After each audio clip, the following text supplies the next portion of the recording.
आज हम जनसंख्या पढ़ेंगे। हमारे भारत में जनसंख्या इतना वृद्धि क्यों हो रही है, इतनी तेज से जनसंख्या क्यों बढ़ रही है, इसके कारण क्या है। अभी तक 2022 के पहले जो जनगणना थी दोस्तों, इसमें चाइना आगे था जनसंख्या दृष्टि से देखा जाए तो चाइना आगे था। लेकिन अब भारत क्यों आगे हो गया। भारत क्यों आगे हो गया, ऐसा क्या कारण रहे कि जो भारत जनसंख्या में इतना वृद्धि कर दिया, जनसंख्या वृद्धि हो गई। भारत एक ऐसा देश है भारत एक ऐसा देश है, चाइना से कंपेयर करते हैं, चाइना के टेक्नोलॉजी में भले वो आगे, लेकिन जनसंख्या में आगे नहीं करेगा भारत, उसको भी पीछे कर दिया। देख रहे हैं कैसे। अब इसके कारण क्या है, जनसंख्या वृद्धि के कारण, इसको देखते हैं। देखिए, पहला कारण है हमारा, इसको आप नोटबुक में लिखते जाइए। ये आपके चाहे कॉलेज के पेपर हो, या कि कॉलेज के पेपर हो, स्कूल के पेपर हो, 12वीं में भी है, आपकी जनसंख्या वृद्धि के कारण आपके कंपटीशन में भी पूछा जाता है। और ये जरूरी नहीं है कि आप मान लीजिए नहीं भी दे रहे हैं पेपर, तब भी आप एक भारत के नागरिक होने के नाते ये आपको देखना चाहिए। ये आपके जीवन में पूरी बातें लागू होती हैं। और जनसंख्या वृद्धि का मतलब ये कभी ना समझा जाए कि जितनी जनसंख्या होगी उतनी हमारी आय आएगी। इसको हम आगे समझेंगे क्या होता है। देखिए, जनसंख्या वृद्धि के कारण और उपाय, हम उपाय भी बताएंगे कि इसको कंट्रोल कैसे करें, और इसके पहले कारण बताते हैं कि कारण क्या क्या है। देखिए, पहला है शिक्षा। शिक्षा में कमी। आज भी हमारे देश में शिक्षा में कमी है। शिक्षा में कमी है। महिलाएं आज भी पूरी तरह से शिक्षित नहीं है। गांव की महिलाएं पूरी तरह से शिक्षित नहीं है, पुरुष भी शिक्षित नहीं है, जिसके कारण ये जनसंख्या वृद्धि हो रही है। इस आप कहेंगे शिक्षा से कैसे जोड़ दी है आप। शिक्षा क्या होती है दोस्तों, शिक्षा एक ऐसा है कि शिक्षा से आप तर्क कर सकते हैं, सोच सकते हैं, आप सही गलत का डिसीजन ले सकते हैं।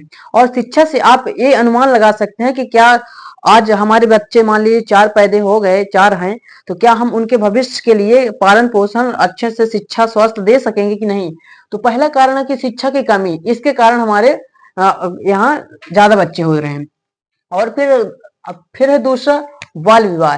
प्राथमिकता मैंने शिक्षा को दिया है दोस्तों। कहते हैं ना, भीमराव अंबेडकर ने बोले हैं कि शिक्षा वह शेरनी का दूध है, जो पिएगा दहाड़ेगा।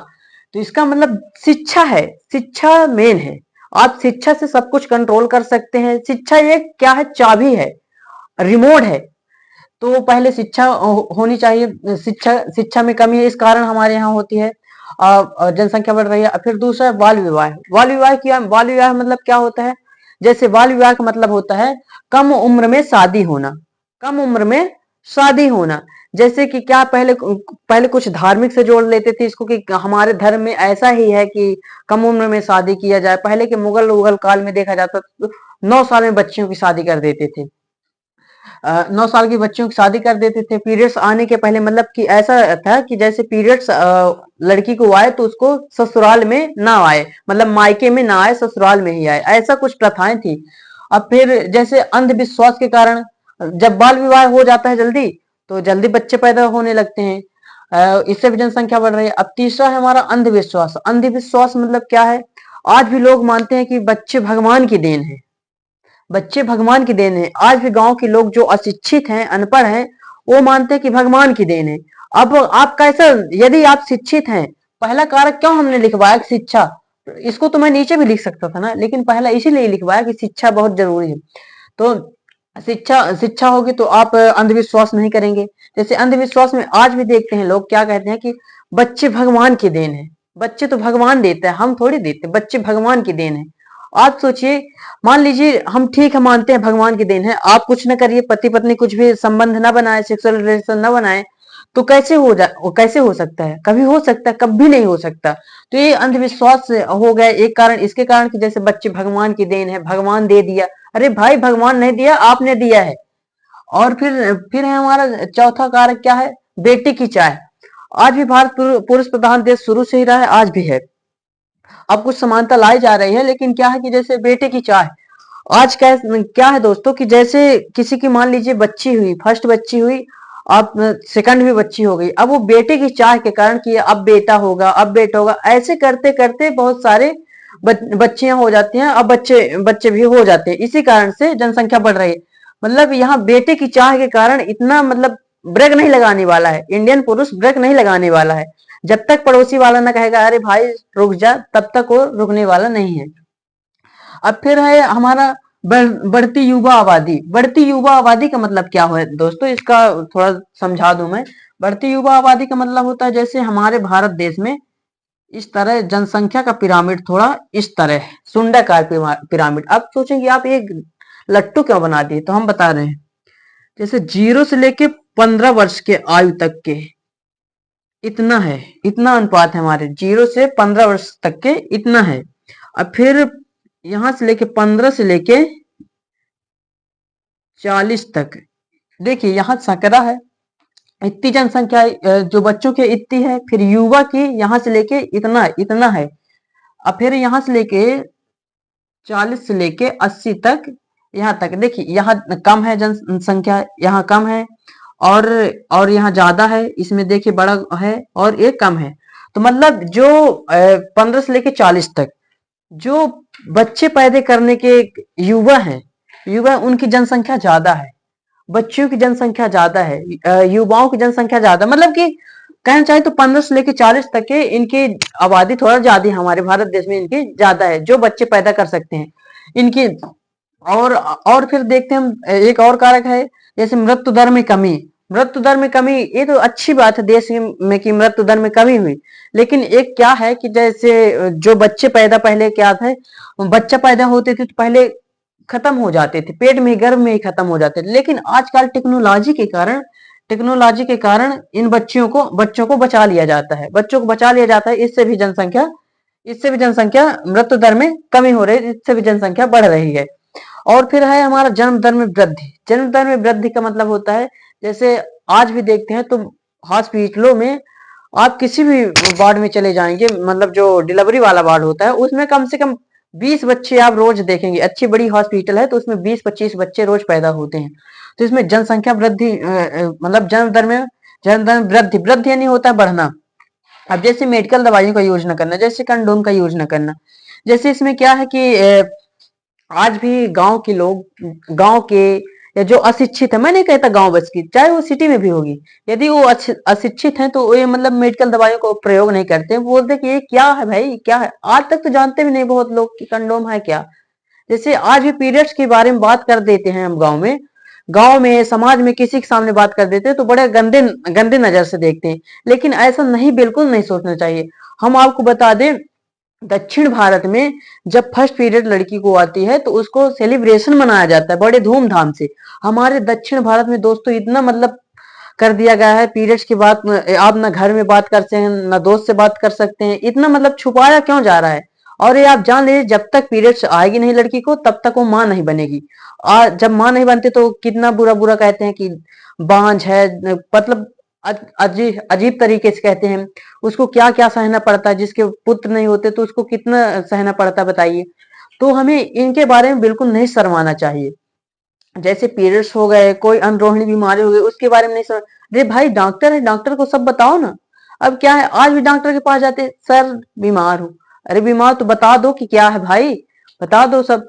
मतलब इनके बारे में किसी भी शर्माना नहीं चाहिए। आज देखिए हमारे यहाँ इतना ये पीरियड्स के बारे में, गुप्त रोग के बारे में, इनके बारे में आज भी शर्माते हैं लोग।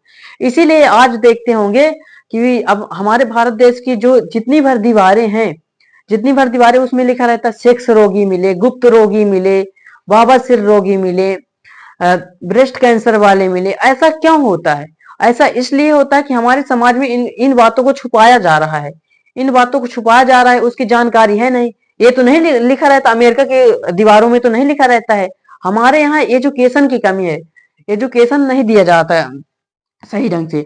और फिर हम बात करते हैं जैसे कि और एक कारक है जैसे भारत की जलवायु एवं खान पान।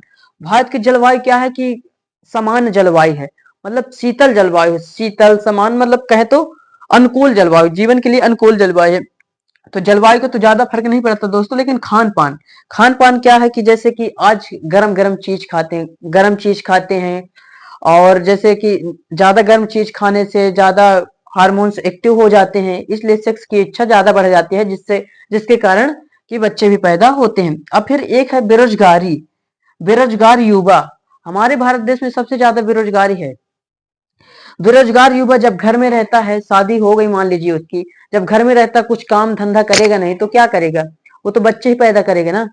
तो मतलब कि ऐसा नहीं कि बच्चे बस पैदा करेगा, ये है कि उसको काम में लगा दिया जाए, किसी में भी लगा दिया जाए तो वो रोजगार पा जाएगा, तो वो मतलब दूर रहेगा। दूर रहेगा तो जिससे बच्चे कम होंगे। और ऐसे भी सोचा जाता है, जैसे इसमें एक पुरुष प्रधान वाले में मैं बता दूं, इसमें बेटी की चाह क्यों रहती है, इतना क्यों ऐसा पुरुष है, पुरुष प्रधान देश ऐसा क्यों बन गया।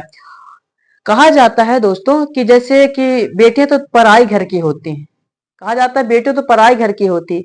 अरे दोस्तों, पराई घर की नहीं होती, आप उसे पराई घर का बना लेते हो, आप उसे पराई घर का बना देते हो। मान लीजिए किसी दूसरे की घर से लड़की आई तो बहू, और हमारी बेटी गई तो बेचारी बेटी। दूसरे की बहू सुबह मतलब कि दूसरे यहाँ से आई लड़की हमारे यहाँ 11 बजे उठे तो कैसे उठ रही है ऐसे, तुम्हें 4 बजे उठना चाहिए, हमारी बेटी चाहे 1 बजे दिन तक सोए। ये होता है, मतलब ये फर्क नहीं करना चाहिए। तो इसका मतलब यही है कि पुरुष पुरुष बेटे की चाहे ये सोचते हैं, आज भी समाज सोचता है कि पुरुष रहेगा, यदि बेटा होगा हमारे तो हमारे जैसे दाह संस्कार के लिए और हमारा सहारा होगा, बेटी तो दूसरी जगह चली जाएगी। इसके कारण भी ये सब होता है। अब इसके हम उपाय देखते हैं कि हम जनसंख्या रोके कैसे। भारत में इतनी जनसंख्या बढ़ रही है तो हम रोके कैसे। हम एक आपको फैक्ट बता दें, जैसे कि भारत दिल्ली की आबादी में बता रहा हूँ, दिल्ली में एक वर्ग किलोमीटर, किलोमीटर का मतलब होता है 1 किलोमीटर लंबा, 1 किलोमीटर चौड़ा, मतलब इतना जो पूरा एरिया कहला गया, यहाँ 11,006 व्यक्ति रहते हैं। एक प्रति वर्ग किलोमीटर में 11,006 व्यक्ति रहते हैं। सबसे ज्यादा घनत्व है दिल्ली में है। और हम बात करते हैं अरुणाचल प्रदेश की, सबसे यदि पूछिए आपके कंपटीशन में कि सबसे कम घनत्व वाला राज्य, जैसे प्रति वर्ग किलोमीटर पूछे तो हमारा अरुणाचल प्रदेश, जो प्रति वर्ग किलोमीटर में 17 व्यक्ति रहते हैं। हम यदि हम अपने एमपी की बात करते हैं, मैं एमपी से हूँ, सतना से, तो एमपी की बात करते हैं तो एमपी में है 320 व्यक्ति, एक किलोमीटर में लंबा चौड़ा मिला के 320 व्यक्ति रहते हैं। अब अपने गांव का ना लगा लीजिए, मतलब औसत रूप में लगाया गया है, पूरे मध्य प्रदेश की जनसंख्या का अनुपात निकाला गया है। और ये हो गया। अब फिर इसके हम उपाय देखते हैं कि उपाय हम इसको कैसे, जनसंख्या को कैसे कम करें। बेरोजगारी, इस जनसंख्या से बढ़ रही बेरोजगारी, हमारी भूमि कमती जा रही है, भूमि तो उतनी ही है, भूमि तो उतनी है और जनसंख्या बढ़ती जा रही है। अब फिर इसके उपाय देखते हैं कि उपाय क्या है। उपाय इसके अपोजिट ही है, मतलब जैसे देखिए, शिक्षा को आपको बढ़ाना चाहिए। जैसे आपको लिखना है, मैं लिखने का तरीका बता दूं, लिखना कैसे, एक एक पॉइंट, मतलब इसमें एक दो दो लाइन लिख देंगे तो पूरा आपका 15 नंबर का क्वेश्चन बन जाएगा। जैसे कि आपको क्या लिखना है, फर्स्ट पॉइंट में, हमारे देश में शिक्षा के कमी के कारण आज भी महिलाएं अपने तर्क एवं बच्चों को पालन पोषण भविष्य में नहीं नहीं निर्धारण कर पाती हैं। और फिर जैसे बाल विवाह, हमारे देश में बाल विवाह की आयु है, जो कि बाल विवाह से ज्यादा बच्चे पैदा होते हैं। और जैसे अंधविश्वास, हमारे देश में अंधविश्वास में आज बहुत महिलाएं हैं, जैसे जो बच्चे को भगवान की देन मानते हैं, इस तरह के, मतलब थोड़ा थोड़ा लिख देना है आपको, इतने पॉइंट लिख देंगे आपके कभी नंबर नहीं कटेंगे। तो इसके उपाय क्या है, जैसे शिक्षा में वृद्धि करना, शिक्षा करना, जागरूक करना, सभी महिलाओं को, पुरुषों को गांव गांव तक जाके शिक्षा में जागरूक करना, फिर बाल विवाह की आयु में वृद्धि करना, और फिर अंधविश्वास को न मानना, वैज्ञानिक तर्क की मानना, वैज्ञानिक सोच रखना। और फिर बेटे और बेटी की चाह, जैसे कि बेटा की चाह है ना, तो ऐसा नहीं करना चाहिए, हमें बेटी और बेटा को समानता दिखाना चाहिए। और जैसे बढ़ती युवा आबादी को, जैसे कि इसको तो नहीं कम किया जा सकता, ये 50 साल में होती है, 150 साल में होती है, इसको भी मतलब थोड़ा साधारण करना, जैसे कि इसको रोजगार देना,